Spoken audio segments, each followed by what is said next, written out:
ನಮಸ್ಕಾರ. ಜನನಿ ಜನ್ಮಭೂಮಿ ಅನ್ನೋ ಈ ಹಿಂದುತ್ವದೊಳಗೆ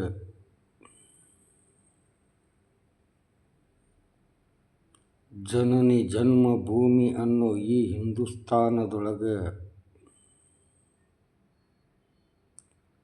ನಾವೆಲ್ಲರೂ ತಾಯಿಯ ಗರ್ಭದಲ್ಲಿ ಜನಿಸಿ ಅಂಬಿಗಾಲೂರಿ ಹಾಲು ಕುಡಿದು ನಮ್ಮ ಅಂತ್ಯದ ದಾರಿ ಎದ್ದು ನಿಂತ್ಕೊಂಡು ನಮ್ಮ ಅಂತ್ಯದ ದಾರಿ ಎಲ್ಲಿದೆ ಅಲ್ಲಿವರೆಗೂ ನಾವು ನಡಿಬೇಕು. ಆ ಒಂದು ನಡೆಯ ಒಂದು ಮಾರ್ಗದಲ್ಲಿ ನಮಗೆ ಸಿಕ್ಕಂಥ, ನಮಗೆ ಕಂಡಂಥ, ನಾವು ಅನುಭವಿಸಿದಂಥ ತ್ಯಾಗ ಭೋಗ ಪ್ರತಿಯೊಂದು ವಿಚಾರಗಳನ್ನು ಅನುಭವಿಸಿದಂಥ ನಮ್ಮ ಕಥೆಗಳನ್ನು ನಾವು ಬಹಿರಂಗವಾಗಿ ಹಂಚಿಕೊಂಡು ಇಡೀ 130 ಕೋಟಿ ಪ್ರಜೆಗಳ ಸಮ್ಮುಖದಲ್ಲಿ ಹಂಚಿಕೊಂಡ್ರೆ ಇವತ್ತು ಅವ್ರ ಮನಸ್ಸು ಹಗರಾಗಿರುತ್ತೆ, ನಮ್ಮ ಮನಸ್ಸು ಹಗರಾಗಿರುತ್ತೆ. ಆದರೆ ಇವತ್ತು ಈ ಸಿಗಲಿ ಬಸ್ಸ ನಾನೊಬ್ಬ ಕಳ್ಳ ಅಂತಂದು ವೃತ್ತಿಯಲ್ಲಿ ಕಳ್ಳಾದೆ,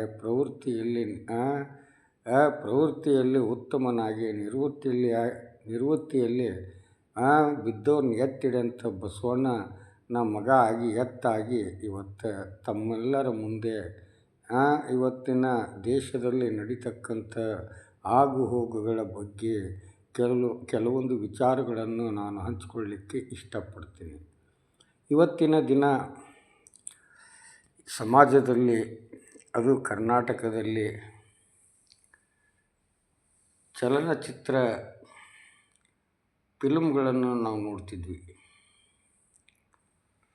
23 ಹಳ್ಳಿಗೆ ಒಂದು ಟೆಂಟ್ ಟಾಕೀಸ್ ಇರೋದು, ತಾಲೂಕಿಗೆ 2 ಟಾಕೀಸ್ ಇರೋದು, ಜಿಲ್ಲಾಕ್ಕೊಂದು 10-20 ಟಾಕೀಸ್ ಇರೋದು, ರಾಜ್ಯಕ್ಕೊಂದು 100 ಟಾಕೀಸ್ ಇರೋದು, ಫಿಲ್ಮ್ ಟಾಕೀಸು ಟೆಂಟ್ಗಳು. ಆ ಸಂದರ್ಭದಲ್ಲಿ ಹೀರೋಗಳಾದಂಥ ರಾಜ್ಕುಮಾರ್, ಉದಯ್ ಕುಮಾರ್, ಕಲ್ಯಾಣ್ ಕುಮಾರ್ ಅನ್ನೋಂಥ ಹೀರೋಗಳ ಕಾಲದಲ್ಲಿ ಲೀಲಾವತಿ ಮತ್ತು ಬಿ ಸರೋಜಾದೇವಿ, ಕಲ್ಪನಾ, ಮಂಜುಳಾ, ಭಾರತಿ, ಜಯಂತಿ ಅನ್ನೋಂಥ ಹೀರೋಯಿನ್ಗಳು ಇತಿಹಾಸದ ಒಂದು ಜಾಗೃತಿಯ ಅರಿವಿನ ಮೂಲಕ ನಮ್ಮ ಕರ್ನಾಟಕದ ಕನ್ನಡಿಗರಿಗೆ ಕಣ್ಮಣಿಗಳಾಗಿ ಅವರು ಬರೆದಂಥ ಒಂದೊಂದು ಕಥೆನ, ಒಂದೊಂದು ಜಾಗೃತಿ, ಕಾನೂನಿನ ಜಾಗೃತಿ, ಬದುಕಿನ ಜಾಗೃತಿ ಪ್ರತಿಯೊಂದು ಮೂಡಿಸಿ ಅವರು 200 ದಿನ 300 ದಿನ 1 ವರ್ಷದ ಮೇಲ್ಪಟ್ಟು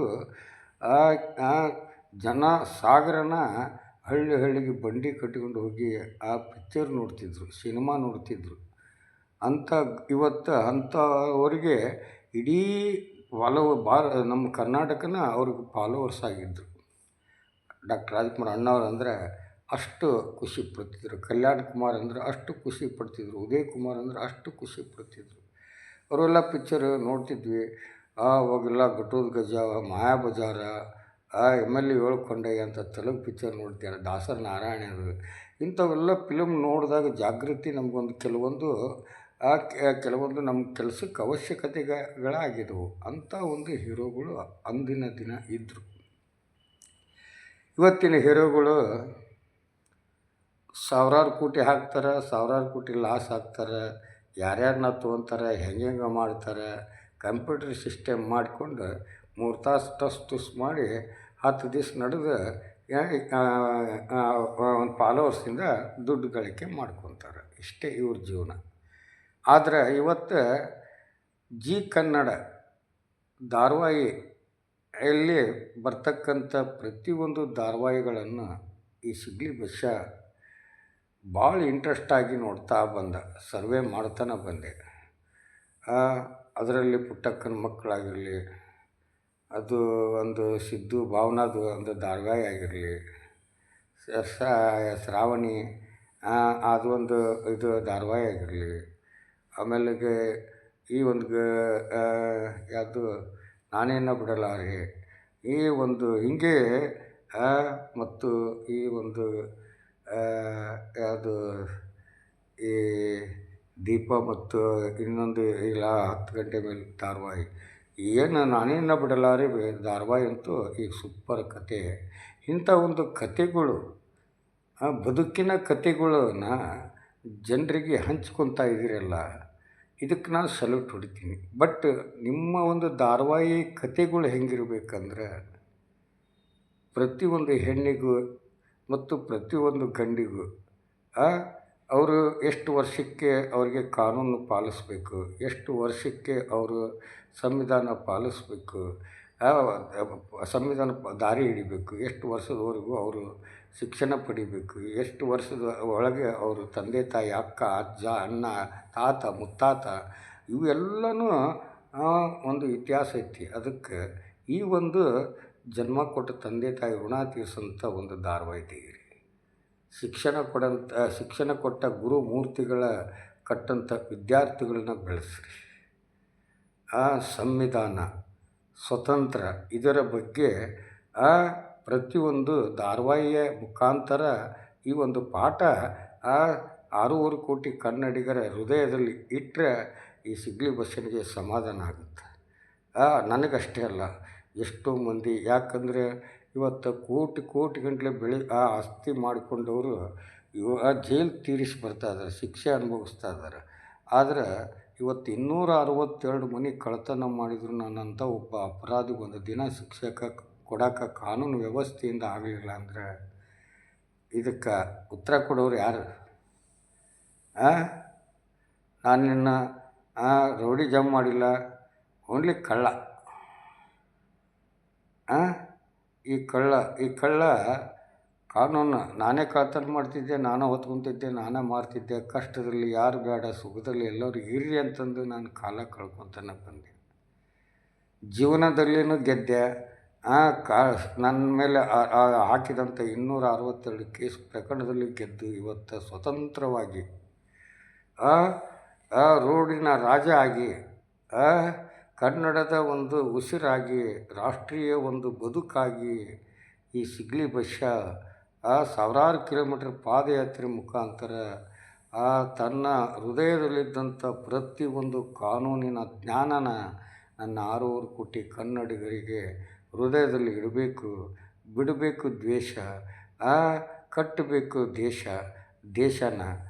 ಇವೆಲ್ಲ ಒಳ್ಳೆಯದಲ್ಲ. ಇವತ್ತು ಈ ಭಾರತ ದೇಶದ ಒಂದು ಇತಿಹಾಸದೊಳಗೆ ನಾನೊಂದು ಈ ಒಂದು ಕಾಂಗ್ರೆಸ್ಸಿಂದು ಒಂದು ಕರ್ನಾಟಕದಲ್ಲಿ BJPದು ಒಂದು ಹೇಳ್ತೀನಿ. BJPಯವರು ಏನು ಮಾಡಿದರು, KJP ಕಟ್ಟಿದರು, BJP ಕಟ್ಟಿದರು, BJP ಕಟ್ಟಿದರು. ಆದರೆ ಕಾಂಗ್ರೆಸ್ ಯಾವುದು ಕಟ್ಟಿಲ್ಲ, ಓನ್ಲಿ ಒಂದು ಕಾಂಗ್ರೆಸ್. ಅದಕ್ಕೋಸ್ಕರ ನಾವೆಲ್ಲ ಸಂವಿಧಾನ ಫಾಲೋವರ್ಸ್ ಆಗಬೇಕು. ಓದ್ರಿ ಸಂವಿಧಾನ ನೋಡಿ. ಇವತ್ತು ರೈತರಿಗೆ ಒಂದು ಕಿವಿ ಮಾತು ಹೇಳ್ತೀನಿ, ನೀವೆಲ್ಲ ಆಸ್ತಿ ಮಾರೋದನ್ನು ನಿಲ್ಲಿಸಿ. ದುಡ್ಡನ್ನು ಗಳಿಸ್ಬೋದು, ದುಡ್ಡನ್ನು ನಾಶಪಡಿಸ್ಬೋದು ಸರ್ಕಾರ ಇವತ್ತಿಲ್ಲ ನಾಳೆ, ಆದರೆ ಭೂಮಿ ನಾಶಪಡಿಸೋಕ್ಕಾಗತ್ತಾ ಹೇಳಿ? ಭೂಮಿ ಯಾರ ಕಡೆಯಿಂದನೂ ನಾಶಪಡಿಸೋಕ್ಕಾಗೋದಿಲ್ಲ. ದುಡ್ಡನ್ನು ನಾಶಪಡಿಸ್ಬೋದು, 500,000 ನೋಟಕ್ಕೆ ನಾಶ ಆದವಿಲ್ಲ, ಆದರೆ ಭೂಮಿನ ನಾಶಪಡಿಸೋಕ್ಕಾಗತ್ತಾ? ಆಗೋದಿಲ್ಲ. ಹಿಂದೆ ಸ್ವತಂತ್ರ ಸಿಕ್ಕಾಗ ಎಷ್ಟೋ ದೇಶಪಾಂಡೆ, ಕುಲಕರ್ಣಿ, ಪಟೇಲ, ಶ್ಯಾಮಬಾಗಪ್ಪ, ವಾಲಿಕಾರನ್ ಅಂತ ದೊಡ್ಡ ಬ್ರಿಟಿಷ್ ಗುಲಾಮಗಿರಿಯಲ್ಲಿ ಜೀವನ ಮಾಡಿದವರು ಇದ್ದರು, ಬ್ರಿಟಿಷ್ ದ್ವೇಷ ಮಾಡಿದವರು ಇದ್ದರು. ಯಾಕಂದರೆ ಎಲ್ಲರೂ ಕೆಟ್ಟವರು ಅಂತ ನಾನು ಹೇಳೋಂಗಿಲ್ಲ. ಕೆಟ್ಟವರಿಂದ ಇವತ್ತು ಅವ್ರನ್ನ ದೂರ ತಳ್ಳಿ ಒಳ್ಳೆಯವ್ರನ್ನ ಕಟ್ಟಿದರೆ ನಾನೇನು ಅಂತಿದ್ದಿಲ್ಲ. ಕೆಟ್ಟವ್ರನ್ನ ಮುಂದಿಟ್ಕೊಂಡೆ ನಡೆದಿರಲಿಲ್ಲ. ಅದಕ್ಕೆ ಪ್ರಶ್ನೆಗೆ ಉತ್ತರ ಅದು. ಹಂಗೆ ದ್ವೇಷ ಕಟ್ಟೋರಿದ್ದರು. ಅವಾಗ ಬ್ರಿಟಿಷ್ ಗುಲಾಮಗಿರಿಯಲ್ಲಿ ಜೀವನ ಮಾಡೋಂಥವ್ರು ಆಸ್ತಿನ ಇಂದಿರಾ ಗಾಂಧಿಯವರು ಓಳೋಣ ಹೊಲದ ಒಡೆಯ ಅಂತ ಟಿಪ್ಪು ಸುಲ್ತಾನು ಭೂಮಿನ ಹಂಚಿದಂಥವನು. ನಿಮಗೆಲ್ಲ ದ್ವೇಷ ಯಾಕೆ? ಅವ್ರ ಕಾಲದಲ್ಲಿ ರಾಜರಿದ್ದರು. ಹಿಂದೆ ಛತ್ರಪತಿ ಶಿವಾಜಿ ಮಹಾರಾಜರು, ರಾಣಾ ಪ್ರತಾಪ್ ಸಿಂಗ್ ಮಹಾರಾಜರು, ಅದೇ ಸಂಗೊಳ್ಳಿ ರಾಯಣ್ಣ, ಒಂದು ದಂಡ ನಾಯಕ, ಅದೇ ಮಧುಕರಿ ನಾಯಕ, ಶಿವಪ್ಪ ನಾಯಕ, ಟಿಪ್ಪು ಸುಲ್ತಾನ್, ಇಂಥ ಒಂದು ರಾಜರು ಅವ್ರವ್ರ ಸಂಸ್ಥಾನದಲ್ಲಿ ಎಲ್ಲ ಜಾತಿಯವರು ಇದ್ದರು. ಛತ್ರಪತಿ ಶಿವಾಜಿ ಒಂದು ಆಸ್ಥಾನದಲ್ಲಿ ಪಂಡಿತರು ಇಸ್ಲಾಂದವರು ಇದ್ದರು. ಯಾಕಿಲ್ಲ? ಅವ್ರ ದಾಖಲೆ ತೆಗೆದು ನೋಡಿರಿ ನೀವೆಲ್ಲ. ಇವತ್ತು ನೋಡಿ, ಅದೇ ಛತ್ರಪತಿ ಶಿವಾಜಿ ಕುಲದಲ್ಲಿ ಹುಟ್ಟಿದಂಥವ್ರು ಕರ್ನಾಟಕದಲ್ಲಿ ಇವತ್ತು ಕರ್ನಾಟಕಕ್ಕಾಗಿ ಎಷ್ಟು ಹೋರಾಟ ಮಾಡ್ತಾ ಇದ್ದಾರೆ. ಒಂದು ಶಾಸ್ತ್ರ ಮಂತ್ರಿಯಾಗಿ ಅದೇ ಸಂತೋಷ್ ಲಾಡವರು.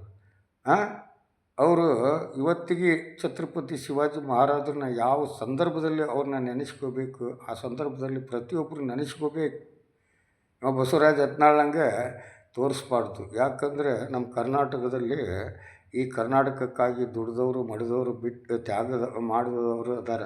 ಅಂಥವ್ರನ್ನ ಮೊದಲು ನೆನೆಸ್ಕೋಬೇಕು. ಮೊದಲು ನಮ್ಮ ಕನ್ನಡದ ಇತಿಹಾಸ ಇರಬೇಕು, ಆಮೇಲೆ ಬೇರೆ ಇದನ್ನು ಅರಿಬೇಕು. ಬಸವರಾಜ ಯತ್ನಾಳ್ಗೂ ಮತ್ತು ಈ ಒಂದು ನಮ್ಮ ಸಂತೋಷ್ ಲಾಡ್ಗೂ ಹೋಲಿಸಿದರೆ ಬಸವರಾಜ ಒಂದು ಅದು RSS ಜೀರೋ ಅದು.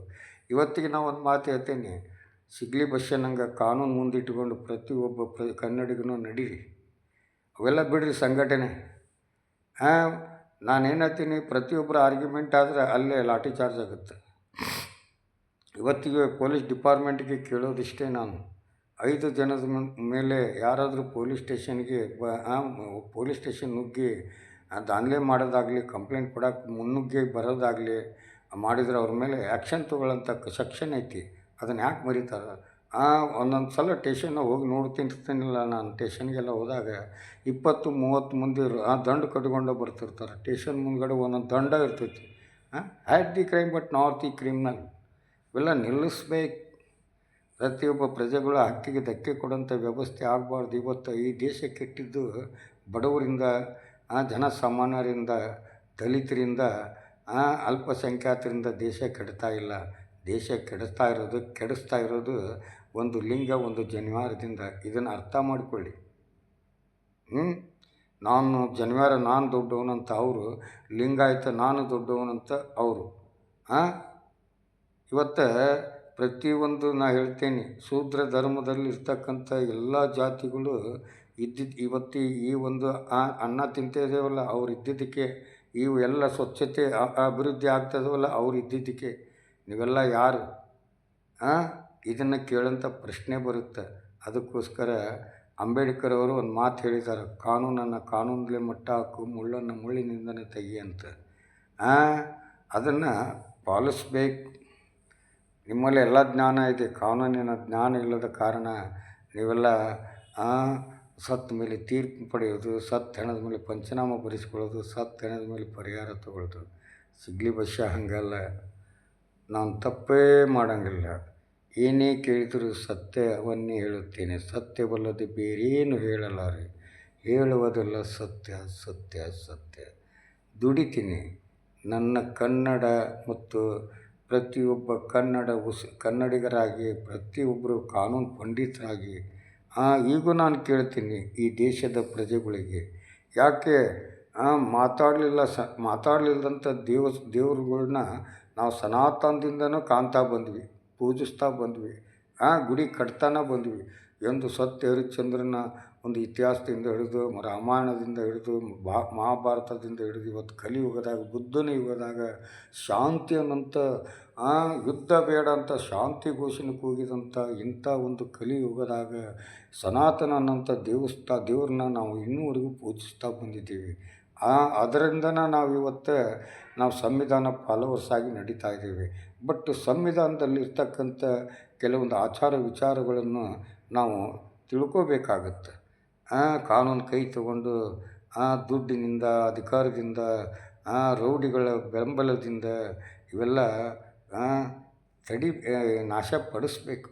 ಇವತ್ತು ಪರಿವರ್ತನೆ ಜಗದ ನಿಯಮ ಅಂತಂದು ಸುಪ್ರೀಂ ಹೇಳಿ, ಒಂದು ತಾಲೂಕು ನ್ಯಾಯಾಧೀಶನಿಂದ ಹಿಡಿದು ಸುಪ್ರೀಂವರೆಗೂ ನಾನು ಕೇಳ್ತೀನಿ, ಪರಿವರ್ತನೆ ಜಗದ ನಿಯಮ ಅಂತಂದು ಅಪರಾಧಿಗಳನ್ನ ಪರಿವರ್ತನೆ ಮಾಡ್ತೀವಿ ಅನ್ನೋಂಥ ಒಂದು ಸ್ಥಳದಲ್ಲಿ ಇಡ್ತೀರಲ್ಲ, ಆ ಸ್ಥಳನ ನೀವು ಒಂದು ಸಲ ಪರಿಶೀಲಿಸಿ.